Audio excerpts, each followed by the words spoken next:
हर हर महादेव, जय भोलेनाथ। नमस्कार दोस्तों, मैं हेमलता उपाध्याय आप सभी का अपने चैनल पर बहुत बहुत स्वागत करती हूँ।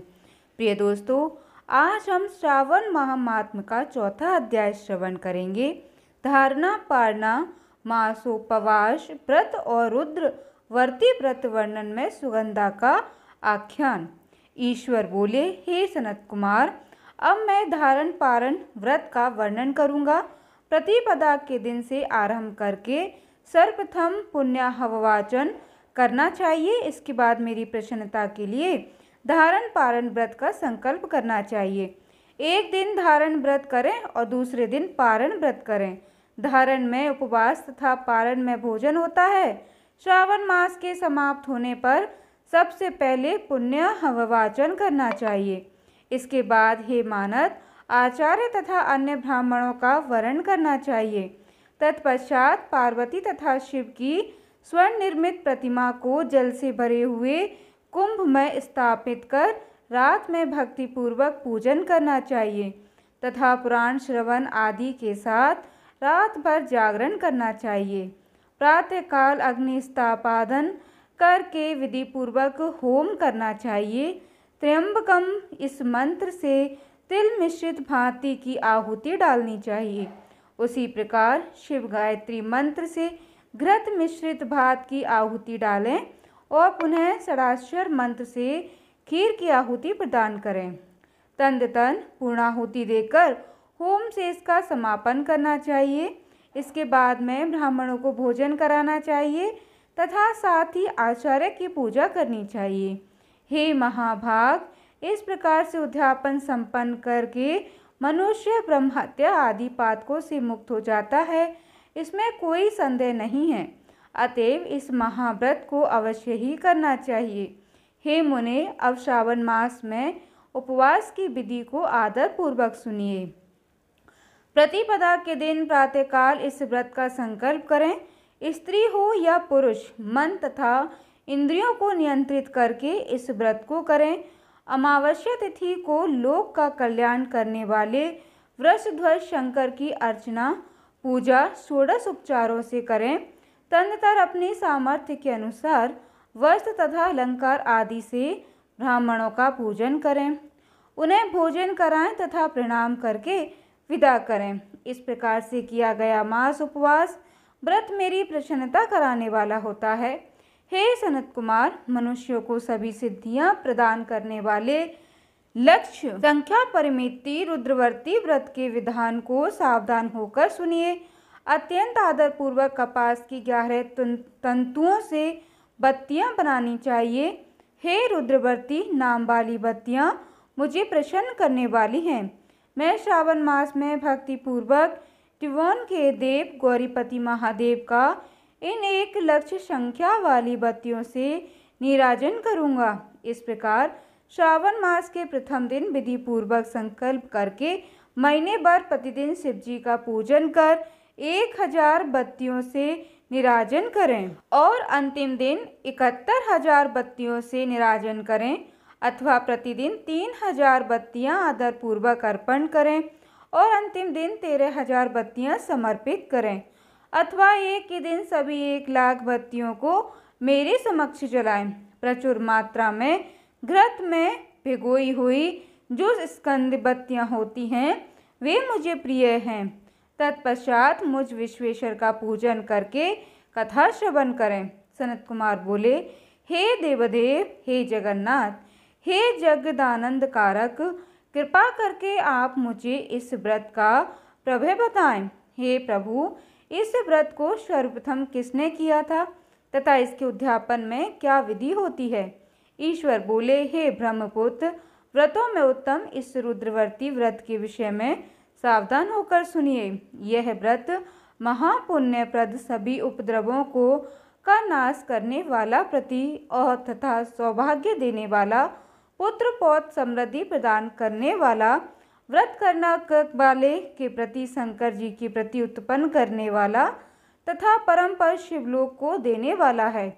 तीनों लोकों में इस रुद्रवर्ती के सामान कोई उत्तम व्रत नहीं है।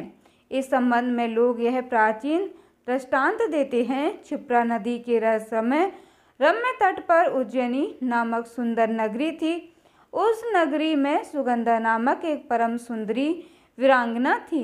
उसने अपने हाथ संसर्ग के लिए अत्यंत दुष्ट शुल्क निश्चित किया था। 100 स्वर्ण मुद्रा देकर सत्संग करने की शर्त राखी थी। उस सुगंधा ने युवकों तथा ब्राह्मणों को भ्रष्ट कर दिया था। उसने राजाओं तथा राजकुमारों को नग्न करके उनके आभूषण आदि लेकर उनका बहुत तिरस्कार किया था। इस प्रकार उस सुगंधा ने बहुत लोगों को लूटा था। उसके शरीर की सुगंध से कोष भर का स्थान सुगंधित रहता था। वह पृथ्वी तल पर रूप, लावण्य और कांति की मानव निवास स्थली थी। वह 6 रागों और 36 रगनियों के गायन में तथा उनके अन्य बहुत से वेदों की भी गान क्रिया में अत्यंत कुशल थी।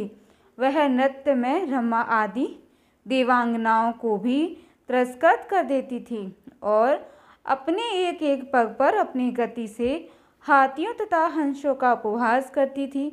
किसी दिन वह सुगंधा कटाक्षों तथा भौं चालान के द्वारा काम बाणों को छोड़ती हुई क्रीड़ा करने के विचार से क्षिप्रा नदी के तट पर गई। उसने ऋषियों के द्वारा सेवित मनोरम नदी को देखा। वहाँ कोई विप्र ध्यान में लगे हुए थे तथा कई जप में लीन थे, कई शिवार्चन में रत थे तथा कई विष्णु के पूजन में तल्लीन थे। हे महामुनि, उसने उन ऋषियों के बीच विराजमान मुनि वशिष्ठ को देखा। उनके दर्शन के प्रभाव से उसकी बुद्धि धर्म में प्रवर्तित हो गई।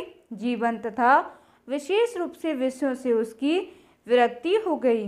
वह अपना सिर झुकाकर बार बार मुनि को प्रणाम करके अपने पाँव की निवृत्ति के लिए मुनि श्रेष्ठ वशिष्ठ जी से कहने लगी। सुगंधा बोली, हे अनाथनाथ, हे विप्रेंद्र, हे सर्व विद्या विशारद, हे योगीश, मैंने बहुत से पाप किए हैं। अतः हे प्रभु, उन समस्त पापों के नाश के लिए मुझे उपाय बताइए। ईश्वर बोले, हे सनत कुमार, उस सुगंधा के इस प्रकार कहने पर वे दीन वत्सल मुनि वशिष्ठ अपनी ज्ञान दृष्टि से उसके कर्मों को जानकर आदरपूर्वक कहने लगे। वशिष्ठ जी बोले, तुम सावधान होकर सुनो। जिस पुण्य से तुम्हारे पाप का पूर्ण रूप से नाश हो जाएगा, वह सब मैं तुमसे अब कह रहा हूँ। हे भद्रे, तीनों लोकों में विख्यात वाराणसी में जाओ। वहाँ जाकर तीनों लोकों में दुर्लभ महान पुण्य देने वाले तथा शिव के लिए अत्यंत प्रीतिकर रुद्रवर्ती नामक व्रत को उस क्षेत्र में करो। हे भद्रे, इस व्रत को करके तुम परम गति प्राप्त करोगी। ईश्वर बोले, तब उसने अपना धन लेकर सेवक तथा मित्र सहित काशी में जाकर वशिष्ठ जी के द्वारा बताए गए विधान के अनुसार व्रत किया। इस प्रकार उस व्रत के प्रभाव से वह शरीर से उस शिवलिंग से विलीन हो गई। हे सनत कुमार, इस प्रकार जो स्त्री इस परम दुर्लभ व्रत को करती है, वह जिस जिस अविष्ट पदार्थ की इच्छा रखती है उसे निसंदेह प्राप्त करती है। हे सुव्रत, आप माणिक्यवर्तियों का महात्म्य सुनिए। हे विपेंद्र, उन माणिक्यवर्तियों के व्रत से स्त्री मेरे अर्थ आसन की अधिकारिणी हो जाती है और महाप्रलय पर्यंत वह मेरे लिए प्रिय रहती है। अब मैं इस व्रत की संपूर्णता के लिए उद्यापन की विधि बताऊंगा। चांदी की बनी हुई नंदीश्वर की मूर्ति पर आसीन सुवर्ण में भगवान शिव की पार्वती सहित प्रतिमा को कलश पर स्थापित करना चाहिए और विधि के साथ पूजन करके रात्रि में जागरण करना चाहिए। इसके बाद प्रातःकाल नदी में निर्मल जल में विधि पूर्वक स्नान करके 11 ब्राह्मणों सहित आचार्य का वरण करना चाहिए। तत्पश्चात रुद्र सूक्त से अथवा गायत्री से अथवा मूल मंत्र से घृत खीर तथा विल्वपत्रों का होम करना चाहिए। इसके बाद पूर्णाहुति होम करके आचार्य आदि की विधिवत पूजा करनी चाहिए तथा सपने 11 उत्तम विप्रों को भोजन कराना चाहिए। हे सनत कुमार, जो स्त्री इस प्रकार से व्रत करती है वह समस्त पापों से मुक्त हो जाती है। तत्पश्चात विधान पूर्वक कथा सुनकर स्थापित की गई समस्त सामग्री ब्राह्मण को दे देनी चाहिए। इससे निश्चित रूप से 1000 अश्वमेध यज्ञों का फल प्राप्त होता है। प्रिय दोस्तों, इस प्रकार श्री स्कंद पुराण के अंतर्गत ईश्वर सनत कुमार संवाद में श्रावण मास महात्म्य में धारणा पारणा मासोपसास रुद्रवर्ती कथन नामक चौथा अध्याय पूर्ण हुआ। कथा सुनने के बाद कमेंट में हर हर महादेव ज़रूर लिखिएगा। कथा सुनने के बाद वीडियो को लाइक ज़रूर कीजिएगा और हमारे साथ जुड़े रहने के लिए चैनल को सब्सक्राइब कर लीजिएगा। धन्यवाद दोस्तों। जय माता दी।